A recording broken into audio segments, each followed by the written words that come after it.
Michael estaba con la palabra. Michael, Sí, licenciada.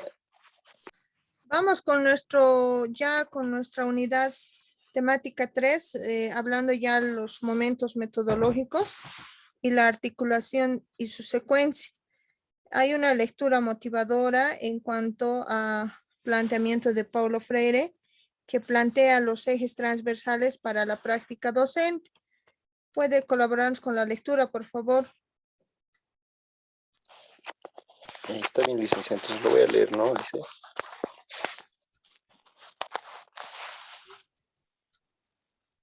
Freire establece que la labor docente requiere dar al menos 9 saberes, las cuales son seguridad, competencia profesional y generosidad. Otro, compromiso. El siguiente, comprensión de que la educación es una forma de intervención en el mundo. La siguiente es libertad y autoridad. La siguiente es una toma consciente de decisiones. El siguiente es saber escuchar. El siguiente es reconocer que la educación es ideológica. El siguiente, ¿no?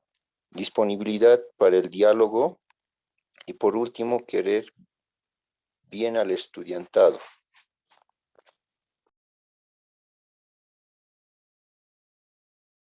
Ya. Estos saberes no dependen de la posición ideológica o política de la persona docente, sino de la actitud ética. ¿Por qué? Son saberes demandados por la práctica educativa en sí misma, cualquiera que sea la opción política del educador o educadora. Freire, 1998, página 23. Ya. Estas 9 denominados saberes están planteando trabajarlos como ejes transversales en el quehacer o en la práctica docente. Uno que le parezca a usted muy interesante, necesario. Obviamente que todos son necesarios, ¿no? Pero algo que le haya llamado la atención.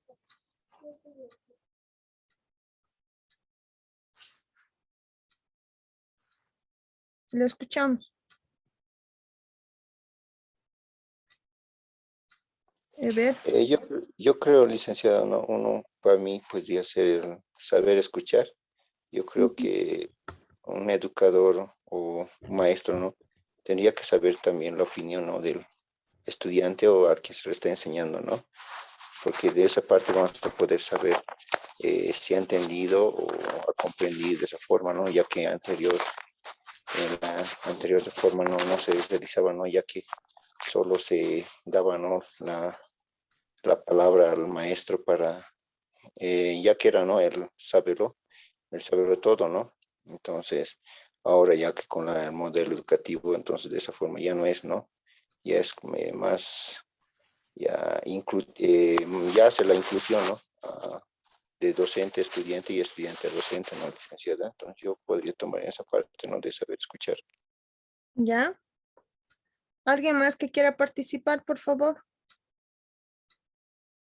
Eloy está. Lice, buenas noches. ¿Cómo Yo está? quiero participar. Por favor. Lice, en cuanto me llama la atención muy bien que él es querer bien al estudiantado. Un profesor tiene que querer a sus estudiantes, tiene que tratarlos como si fueran sus hijos, tiene que educarlos con amor. A veces un maestro tiene que educar con amor, no sé si a veces como antes la educación era, el docente sabía todo y no valía la opinión del estudiante, entonces, pero cuando ese título directo es de las 9 es lo que me llama la atención, que debemos querer al estudiante, hacer valer su opinión, también aprender del estudiante. Eso sería, Lice. De acuerdo, muy bien. ¿Alguien más? ¿Alguien que quiera reflexionar? hacer un análisis crítico de estos 9 saberes. Lice, unita más quisiera decir. Vamos, escuchamos. Lo que es disponibilidad para el diálogo. O sea, yo llego a entender que el docente tiene que estar disponible para alguna cosa que le pregunta o alguna cosa que tiene duda algún estudiante. El docente tiene que estar disponible, no tiene que molestarse, tiene que volver a repetir, digamos, lo que el estudiante no ha entendido. Ujú, Entonces, debemos ser así, tenemos que estar disponibles para cualquier cosa, digamos, como maestros para los estudiantes. ujú. Eso Muy sería, bien. Lice. ¿Ya? Gracias. Entonces, estos saberes de alguna u otra manera están dentro de nuestro quehacer educativo, ¿no? Tener la capacidad, la competencia, es decir, tener las capacidades, habilidades en cuanto a la tarea que tenemos o el rol que asumimos como educadores, ese compromiso, ¿no? Muchos decimos que el trabajo de un maestro simplemente es en el aula, pero también se hace un trabajo fuera de aula, ¿no? Las horas que se dedican a revisar las evaluaciones, los momentos como planifican la evaluación, las planificaciones mismas. Entonces, es un compromiso que se hace en realidad con la tarea educativa. La comprensión de que la educación es una forma de intervención en el mundo, ¿no? Entonces, esta intervención es, bueno, siempre se dice que la educación es una puerta al desarrollo, ¿no? Es decir, te abre muchas puertas y bueno, también tenemos la libertad y la autoridad. Eh, si bien se asume dentro del aula el proceso educativo por alguien que facilita, guía el aprendizaje, ¿no? Hay una toma consciente de decisiones. No hay una presión bajo la cual trabajan en la enseñanza como en el aprendizaje. El saber escuchar, creo que lo han analizado, han hecho el análisis crítico muy correspondiente. Reconocer que la educación es ideológica también, no siempre responde a una ideología. Y esto de la disponibilidad del diálogo que nos lleva a una interculturalidad, el querer bien al estudiantado, que también lo han reflexionado y que es necesario, ¿no?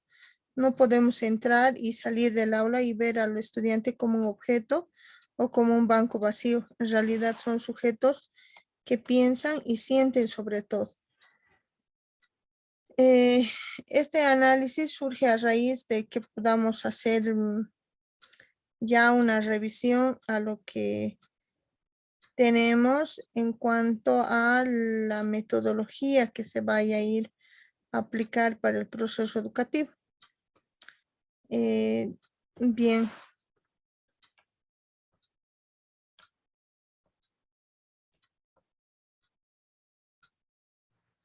Ustedes saben muy bien de que todo el proceso es un sistema, ¿no?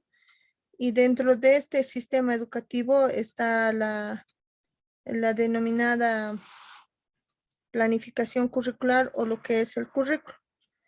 El término currículum es un conjunto de estrategias, es un proyecto educativo institucional en la que prevén cómo desarrollar el proceso de enseñanza-aprendizaje y que además este currículum responde a la diversidad, a la pluriculturalidad reconocida en cuanto a las 36 naciones reconocidas, ¿no? Entonces, este currículum es entendido como un sistema holístico, ¿no? Es entendido como algo integral, dialógico, tenemos el que es dinámico. Entonces, estas son características de todo el currículum del sistema educativo plurinacional. Y bueno, hay una organización curricular. Dentro de esta organización curricular existen las dimensiones de formación integral que están bajo un modelo de vida, ¿no? Habíamos analizado eso de lo antropocéntrico y cosmocéntrico, y el vivir bien es un paradigma de vida cosmocéntrico, ¿no? El cosmos es importante, es vital, y que el hombre es uno más dentro del cosmos, no es quien domina en realidad. Y tenemos las dimensiones del ser, saber, hacer y decidir.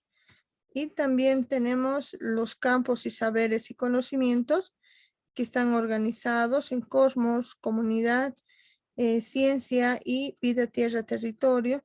Y que además también dentro de esto tenemos los denominadas áreas de saberes y conocimientos.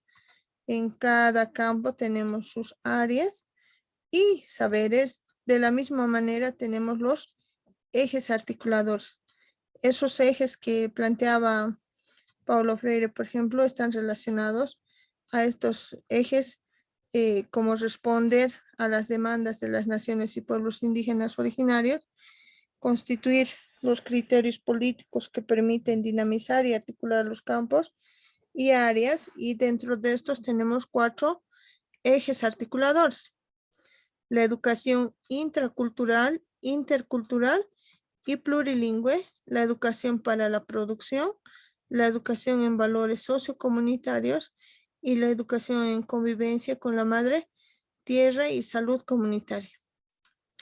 Estos ejes articuladores están integrados holísticamente como temáticas orientadoras en cuanto a los ejes, ¿no? Ahí están como temáticas. Luego tenemos ya la planificación curricular misma, que empieza como una estrategia metodológica de la planificación, que es el proyecto sociocomunitario productivo, que lo realizan con la participación de toda la comunidad educativa. Y tenemos luego la planificación anual y tenemos la planificación trimestral, en nuestro caso ahora, ¿no? Tenemos el plan de desarrollo curricular. Estos son niveles de concreción curricular, es decir, estos son los niveles en los cuales se va a hacer el currículo. Y luego ya tenemos el plan anual, que no vamos a analizar en este momento, el PDC, y el plan curricular, que tiene los datos informativos, la temática orientadora, los objetivos holísticos, los contenidos, y ya tendríamos la visión metodológica del modelo educativo, que integra los 4 momentos en su despliegue, es decir, cuál es la manera de ver, entender la metodología. Y ahí está, ¿no? ¿Cuáles son las orientaciones metodológicas? A ver, ¿alguien que quiera participar? ¿Cuáles serían nuestras orientaciones?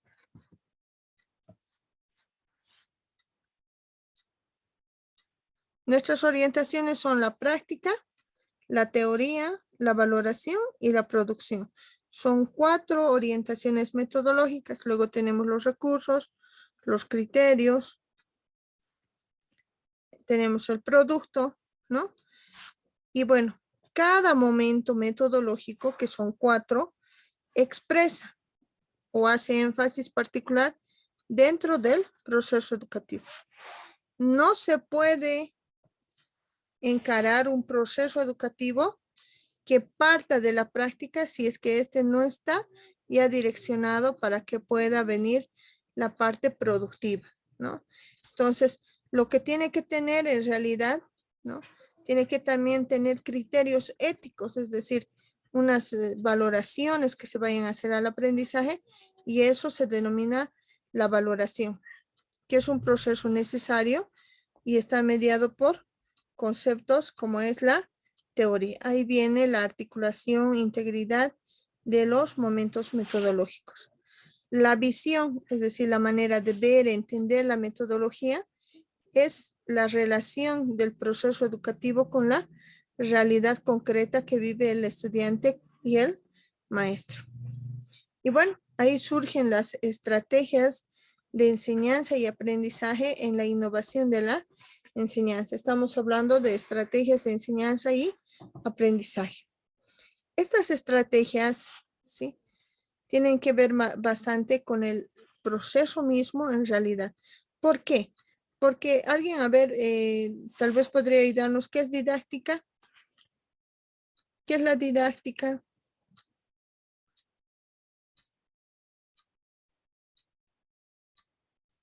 ¿Qué es la didáctica?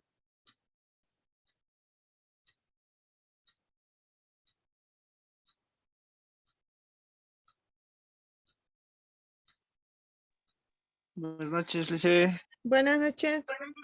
A la que entiendo por didáctica es el que estudia, ¿no? Las técnicas y los métodos de enseñanza, dice, eso entiendo didáctica. Ya. Se dice que la didáctica surge antes que la pedagogía inclusive.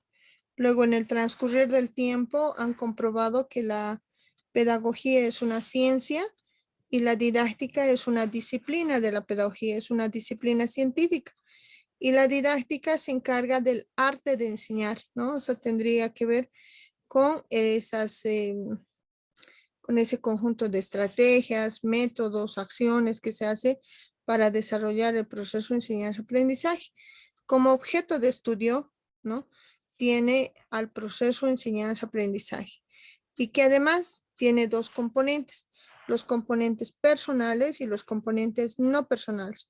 Dentro de los personales tenemos al que enseña, que es el maestro, quien aprende, que es el estudiante y viceversa, pero que también existen componentes no personales, como es el método, los objetivos, los contenidos y la evaluación, los medios, la forma de organización. Entonces, toda esa forma de planificar, organizar, cómo desarrollar un proceso de enseñanza-aprendizaje, lo estudia la didáctica. La didáctica que estudia los procedimientos pedagógicos, es decir, cómo vamos a educar, cómo vamos a enseñar, cómo van a aprender, que va a contribuirse a lograr el aprendizaje de los alumnos y va a enfocar a la orientación del aprendizaje. 2, estrategias sociodidácticas interactivas en el aula, ¿no?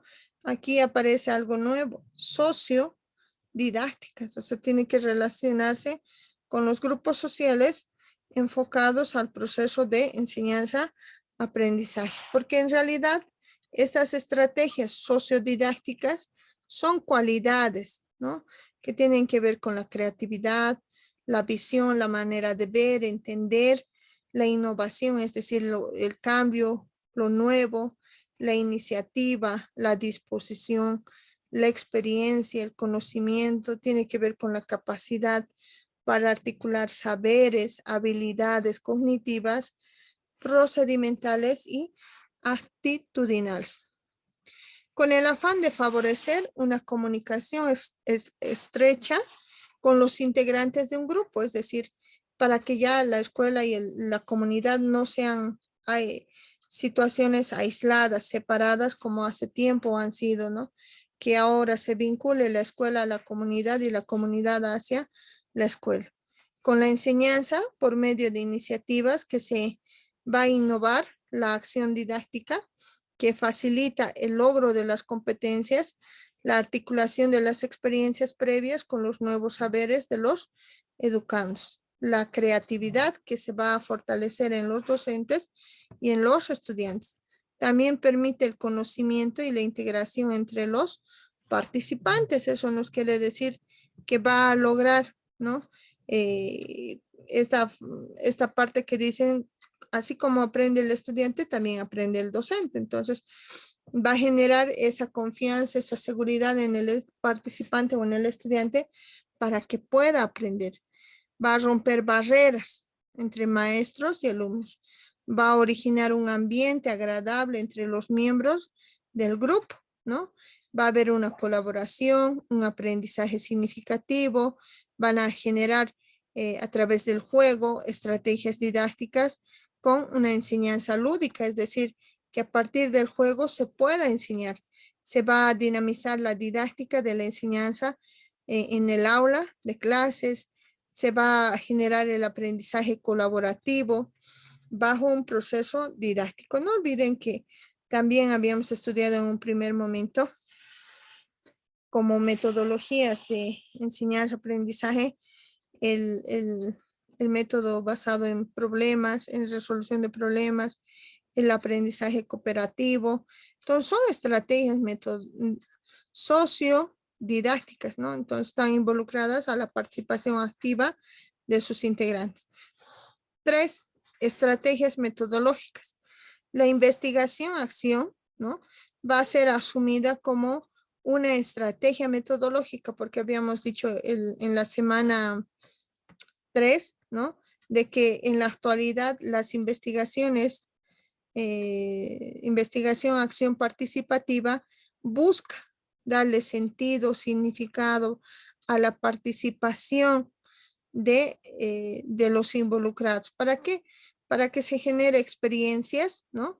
Y vaya esta experiencia didáctica a ser aplicada en distintos contextos áulicos también. Hasta aquí, ¿tuvieran alguna pregunta, consulta, por favor? ¿Preguntas? ¿Continuamos? Sí, ¿Preguntas? Lice. ¿Sí? ¿Se está entendiendo?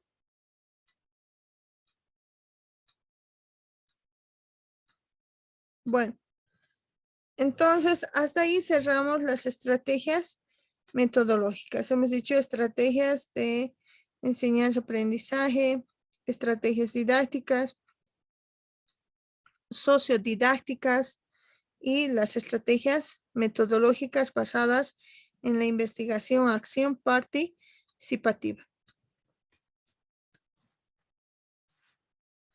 Vamos con los momentos metodológicos bajo el modelo sociocomunitario y productivo, que tiene 4 momentos, habíamos dicho, ¿no? Práctica, teoría, valoración y producción. Son esos 4 momentos metodológicos que vamos a analizar. Cuando nosotros hacemos planificación, nos ponemos a pensar, decimos la práctica. La práctica es en realidad, nos dice, ¿no? La práctica debe ser desde la experiencia del estudiante, ¿no? Es decir, que considere elementos, aspectos estratégicos descolonizadores que ayuden a recuperar y revalorizar los saberes y conocimientos de los estudiantes. Entonces, es una forma de entender de que existe la necesidad de partir de la experiencia. 2, partir en contacto directo con la realidad. Si yo no logro identificar alguna experiencia como un elemento estratégico para el aprendizaje de los estudiantes, debo poner al estudiante en contacto directo con la realidad. ¿Cómo voy a hacer eso? Que el estudiante aprenda desde su vivencia, desde su experiencia con las personas, con las cosas, con el proceso, para que entienda que estar en contacto directo con la realidad es partir de la práctica. Es poder hacer visitas, espacios productivos, rituales a las construcciones. Y bueno, realizar la experimentación. Realizar implica generar ejercicios, promover, ¿no? De que ponga este ejercicio del ensayo y el error. Lo hago, me equivoco, vuelvo a hacer. Es la ejecución de experimentos. Entonces, no olviden que es importante primero partir de esa experiencia, ponerle en contacto directo con la realidad y realizar la experimentación. Teoría. ¿Qué dice la teoría? A ver, ¿cómo es que hacemos la teoría? ¿Quién quiere participar? En la teoría nos dice que siempre debemos usar críticamente la función de problema a investigar, los contenidos a ser desarrollados. Debe haber una reflexión sobre qué estamos viviendo en contacto directo con la realidad. Luego, la problematización, que es el ejercicio del cuestionamiento de las preguntas que se busca un conocimiento y saberes. Y luego viene la valoración, que tiene que ver con la postura ética, el sentido social para la vida comunitaria sobre el proceso educativo, desarrollando y aplicando la vida en cuanto a su uso y pertinencia. Entonces, la valoración no está más que orientada a los saberes y conocimientos que se trabajan y se desarrollan en el proceso educativo. Es así que la educación va a valorar los saberes, conocimientos en las unidades educativas que beneficien a la comunidad en su conjunto. La producción, ¿no? Si bien tenemos una práctica en sus tres momentos, tenemos la teoría, tenemos la valoración y tenemos el producto. El producto no es más que el momento en que se va a transformar, se va a dar un cambio creativo. Esta transformación tiene que ver con las relaciones sociales, con la producción tangible e intangible.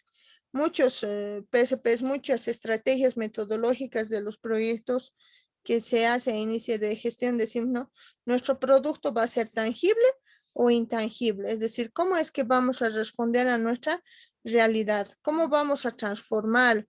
¿Cómo vamos a plantear? ¿Cómo es que el problema va a constituir, ¿no? Un pensamiento crítico que tenga la capacidad de transformar la realidad? Hasta ahí tenemos en cuanto al documento. Por favor, podemos ir participando, preguntando también.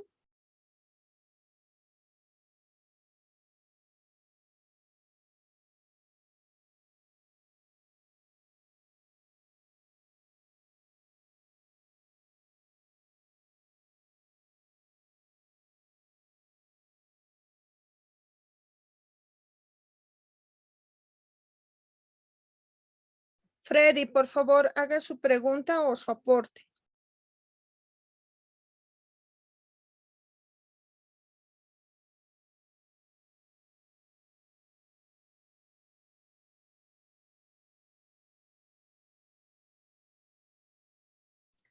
Freddy, por favor, ¿nos escucha?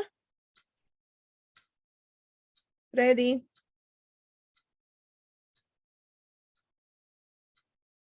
Freddy.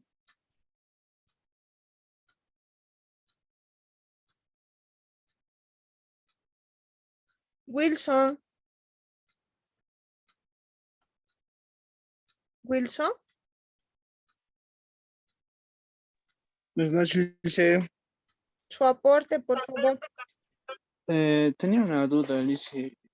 Sigo en la parte de la producción. Debemos hablar si va a ser tangible o intangible, porque igual en los PDCs, ¿no? Igual hay otro lugar donde dice producto. Entonces, en producción, ¿qué es lo que tenemos que colocar? Dices un poquito. Tengo la duda.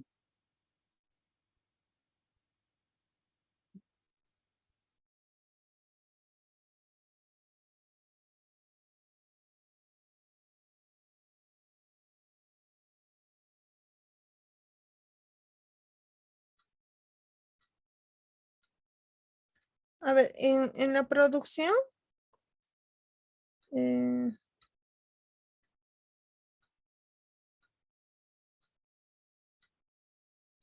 Lo que nos están pidiendo es poder ya tener este momento, la transformación de todos los anteriores, ¿no? Es decir, transformar las relaciones en función a qué vamos a tener, ¿no? Un producto, una producción tangible o intangible, es decir, vamos a trabajar algo para demostrar objetivamente o es que vamos a trabajar algún valor, alguna valoración en cuanto a la realidad. Entonces, significa nomás pensar en la elaboración de productos que van a permitir tener como evidencia, ¿no? De que se ha cambiado, se ha transformado las relaciones sociales en cuanto a la producción de lo que se ha logrado, ¿no? En cambio, en los PDCs, por ejemplo, hay en los momentos metodológicos lo que es la práctica, la teoría, la valoración y lo que es la producción, pero producto es distinto, ¿no? Entonces, en la producción yo puedo poner, por ejemplo, la elaboración de cuadros comparativos o la elaboración de los mapas mentales, ¿no? En la producción. Y en el producto tengo que tener el mapa mental, no sé, el resumen, o sea, efectivamente ya algo acabado, ¿no? Eso es lo que diferencia, que no es lo mismo la producción y el producto en todo caso. Son cosas complementarias, sí, pero distintas también. No sé si se ha logrado entender. Wilson, Sí, Lice, muchas gracias, Lice. ya, vamos, Heidi.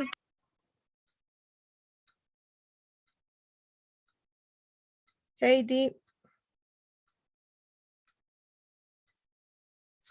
Carlos Gutiérrez.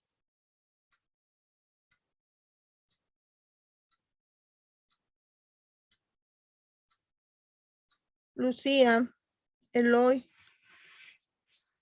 Nada. Perdona, Liz, estoy cansado, Liz, por favor, en la computadora hoy día ¿cómo es? Se me ha bloqueado y mi trabajo estaba totalmente ya desesperado, Liz, por favor. Ya, no se preocupe. Bueno, entonces eso es lo que tienen que ir valorando. Posiblemente ya se nos acabe nuestro enlace, pero no duden en volver a ingresar. Entonces aquí tenemos ya las orientaciones para el producto de la semana 4. A ver, ahorita vamos a ver. Por favor, nos volvemos a conectar.